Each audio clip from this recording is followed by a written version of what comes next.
Refuge. It's part of a national park system that's called Gateway National Recreation Area.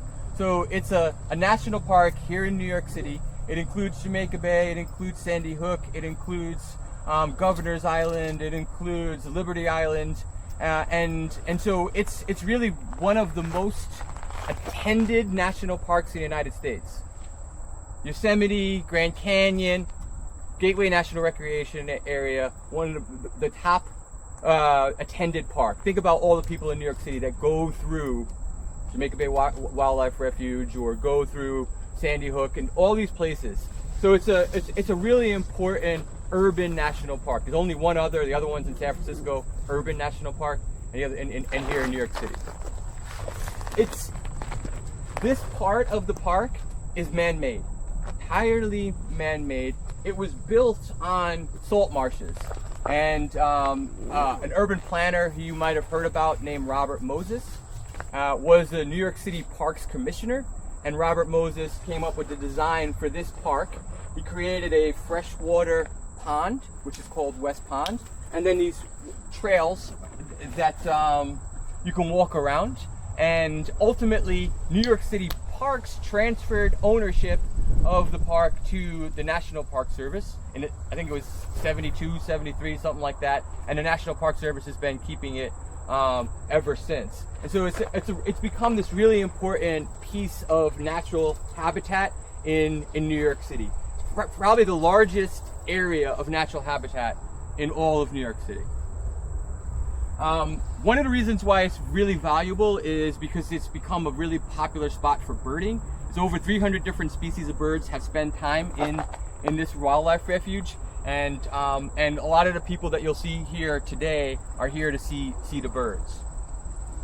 So critical habitat, really important socially and in terms of an urban national park, and then we'll talk a little bit more about some of the features of the park as we walk along the trail. So it's really amazing. Has anybody been here before? Okay, cool. All right.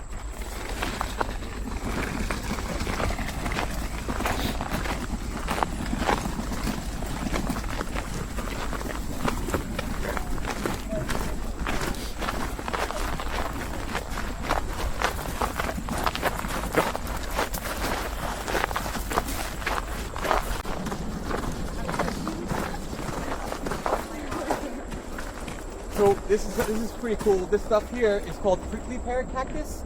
It's the only native cactus in New York City. You'll see it all along the trails here. But it's an actual cactus. You can feel it. Got spikes on it. The beautiful yellow flower blooms in the spring. Come here in May and you'll see lots of beautiful flowers. You can see some larger stuff here.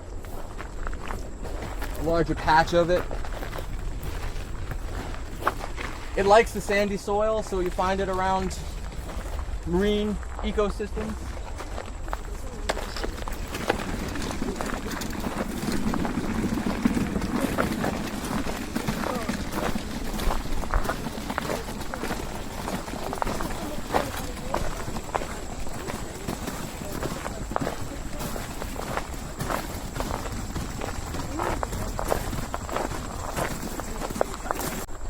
So if you look out we're looking out onto Jamaica Bay. On the left-hand side is the community of Broad Channel, Queens, and then in the background you can see the buildings. That's the Rockaways.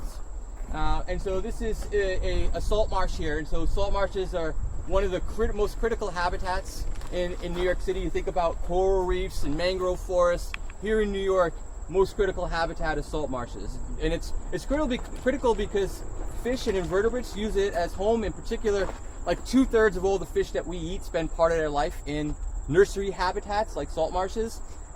It does a really good job at sequestering carbon out of the atmosphere and storing it, so it can help mitigate carbon emissions. And it does a really good job at absorbing and removing excess nutrients. So we talked a little bit about how excess nutrients can cause like toxic blooms of microalgae, dinoflagellates and stuff like that. Well, having salt marsh habitat is critical in sort of mediating some of that nutrient runoff. Unfortunately, we've lost a lot of salt marsh habitat. We've filled in, we've built on it. The Belt Parkway is all salt marsh habitat. The JFK Airport used to be salt marsh habitat. Amanda, Theodore, how are you? Glad you made it. Say that again? I'm glad you made it. Yes.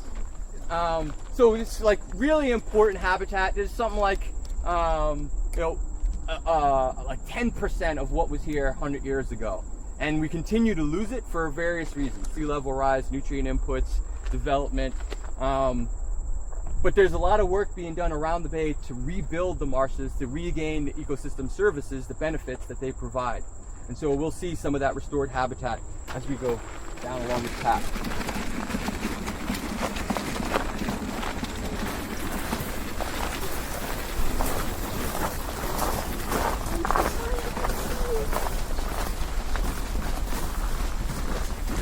So we're going to move up a little bit. I'm going to show you where that breach was. But basically what that means is that the water from the bay was coming in here and exchanging on every tide. And it was filling it up with salty water. And what happened...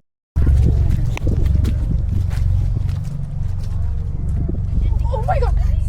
Yeah, back out, guys. No. Back out. Everybody back out. Come back. Come back. I'm trying. I'm not athletic. The shoes are too big for you. That's part of the problem. Post game review. She made it. She made it. Trump's leaving. I don't know. All right, follow me for the shortcut. Post game review. Are you okay? You made it. I mean, I did it on purpose because I just wanted to test it out for the class. Touch it. Type shit. There we go. There we go. She's okay, guys. All right, follow me for the shortcut. Post game review. Are you okay? You made it. I mean, I did it on purpose because I just wanted to test it out for the class. Touch it. Type shit. There we go. There we go. She's okay, guys. Imagine it just jumps. Here's another female. It jumped. It did. See if we can find a male. No.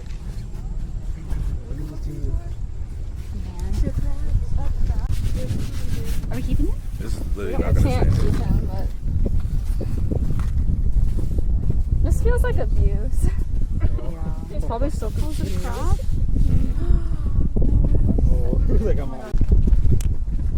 So this is a blue crab. It's a swimming crab. It's got this special paddle leg here, and so these are the kinds of crabs that we eat pretty commonly. Very popular food organism. Cute. Blue crab. Yeah, it's a juvenile. It's dead, obviously. Oh, it's not alive? No. Yeah, they're pretty strong. That's what the tray's for. When you find something, stick it in your tray and then ask me, and I'll help you identify it. Okay? But what we want to do...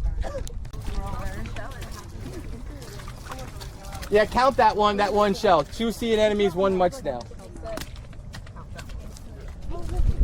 So try and do it like where the shells are. Oh, my socks is soaked. There we go.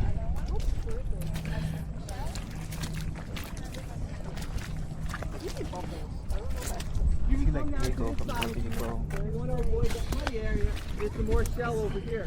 Okay. Do that side. So what do I write? Quadrant 1? Yeah, low relief. I don't know how quadra we are, but definitely low relief.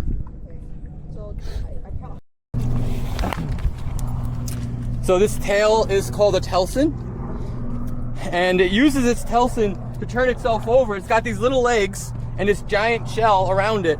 So dig into the sand and then turn itself over, especially if it gets turned over by waves. All of these shells are growing on it are called slipper shells. And so this is their foot. They're snails. They're a mollusk called Crepidula fornicata. And fornicata because they fornicate quite rapidly. And so you have one snail on top of another, and so on, and sort of hermaphrodites, and they're just exchanging gametes on top of each other. Since hard substrates limited in marine environments, the horseshoe crab shells become important habitat for other marine organisms. right here. That's the mouth. You see the little bristles and everything there. This is the male. The males have this last set of appendages. It kind of looks like a thumb or a boxing glove, while female, the last set of appendages looks just like these ones, like a little claw. So the male uses it to hold, maximize your offspring. So good question. They have 10 eyes. So he's looking at you and you and you. So there's 2 here. There's 2 here. This is the largest eyes here. Those are called compound eyes. And so 2 little ones here, and then a larger one here, a larger one here. These 2 little dots. Those little black circles. Oh. And then it looks like there's a snail over the top of this eye, but then this is the other eye over here. Here, and it should be over here. And then they have, on the underside, they have 6 microscopic eyes. I just put it in today's lecture. You probably haven't had a chance to listen to it yet or watch it. It's called ocelli. They're just light sensitive eyes to tell the difference between light and dark, and that's it.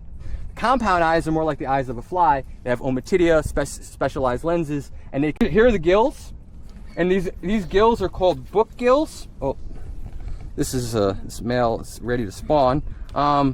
These are the book gills. You can see it's like lots of pages. And so the idea is that these guys can get stranded during a low tide and be able to stay in the mud and absorb as much water in those gills and be able to hold water. It's like if you got a textbook when you got caught in the rain, textbook gets soaking wet, takes forever to dry because the pages stay together and hold the water in. You have to open up the book, put it on the radiator, change the pages, right, in order to dry it out.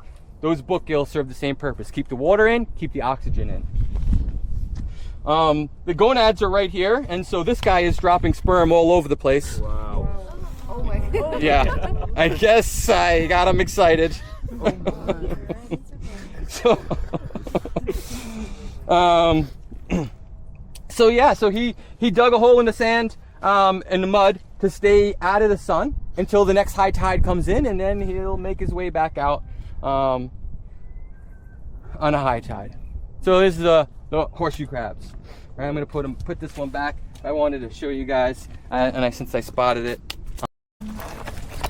Best one. Or this one. Perfect.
They're taller, a little bit more in shape. So we're gonna do the same thing. Each group's gonna try and get at least 2 quadrats. And again, just kind of pick a spot randomly, and I'll come around and I'll get the elevation data as you work through this. Now, our hypothesis is that we're gonna find more critters here, so be prepared to find more. Sometimes we even find fish living inside the shells. Yep. Cool, so those are the sea anemones. 1, 2, 3, on there, yep. 4, yep. Yep. And if you place it in the water and leave it alone for a little bit, you might see them open up. BBL today. No, no problem.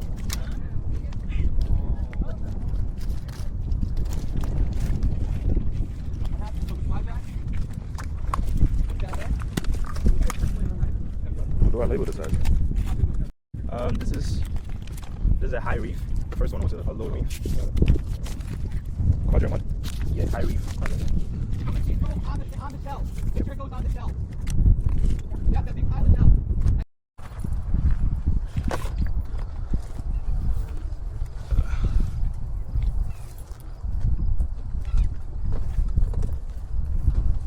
Thank you. Mm-hmm. Yeah.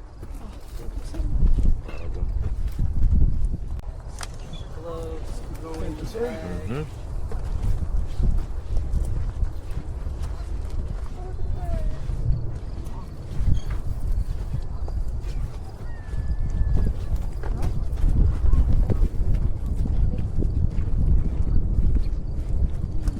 Thank you. Bottom one.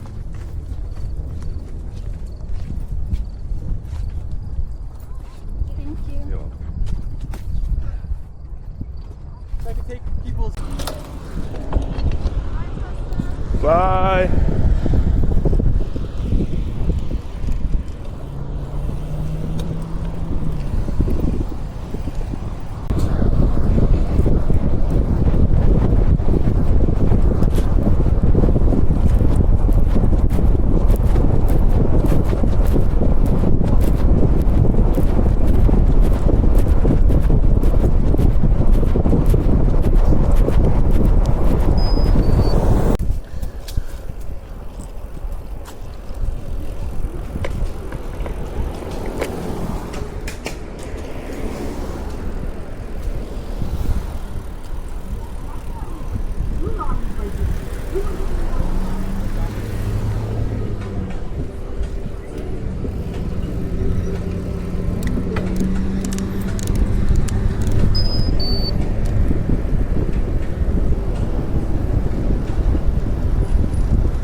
Fuck you on the side of the street.